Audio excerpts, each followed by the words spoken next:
రాష్ట్ర వ్యాప్తంగా పోలీసులు ఆపరేషన్ వజ్రపహారా పేరుతో విస్తృత తనిఖీలు నిర్వహిస్తున్నారు. సబ్ డివిజన్ పరిధిలోని అధికారులు తెల్లవారుజామున 5 గంటల నుంచే తనిఖీలు చేపట్టారు.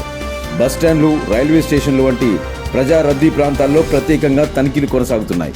విజయవాడలో పోలీసులు పలు ప్రాంతాలను హాట్స్పాట్లుగా గుర్తించి కట్టుదిట్టమైన నిఘా ఏర్పాటు చేశారు. అలాగే విశాఖపట్నంలో కూడా పలు ప్రాంతాల్లో పోలీసులు తనిఖీలు నిర్వహిస్తున్నారు.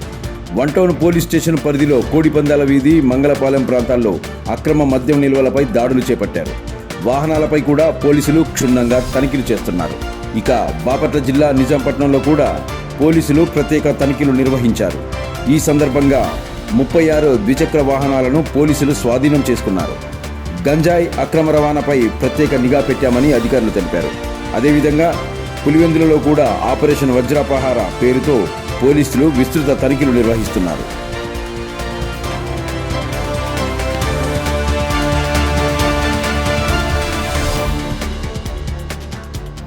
రాష్ట్ర వ్యాప్తంగా పోలీసులు ఆపరేషన్ వజ్రపహారా పేరుతో విస్తృత తనిఖీలు నిర్వహిస్తున్నారు. సబ్ డివిజన్ పరిధిలోని అధికారులు తెల్లవారుజామున 5 గంటల నుంచే తనిఖీలు చేపట్టారు. బస్టాండ్లు, రైల్వే స్టేషన్లు వంటి ప్రజా రద్దీ ప్రాంతాల్లో ప్రత్యేకంగా తనిఖీలు కొనసాగుతున్నాయి. విజయవాడలో పోలీసులు పలు ప్రాంతాలను హాట్స్పాట్లుగా గుర్తించి కట్టుదిట్టమైన నిఘా ఏర్పాటు చేశారు. అలాగే విశాఖపట్నంలో కూడా పలు ప్రాంతాల్లో పోలీసులు తనిఖీలు నిర్వహిస్తున్నారు.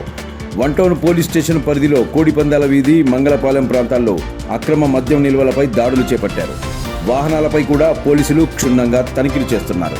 ఇక బాపట్ల జిల్లా నిజాంపట్నంలో కూడా పోలీసులు ప్రత్యేక తనిఖీలు నిర్వహించారు. ఈ సందర్భంగా 36 ద్విచక్ర వాహనాలను పోలీసులు స్వాధీనం చేసుకున్నారు. గంజాయి అక్రమ రవాణాపై ప్రత్యేక నిఘా పెట్టామని అధికారులు తెలిపారు. అదేవిధంగా పులివెందులలో కూడా ఆపరేషన్ వజ్రపహారా పేరుతో పోలీసులు విస్తృత తనిఖీలు నిర్వహిస్తున్నారు.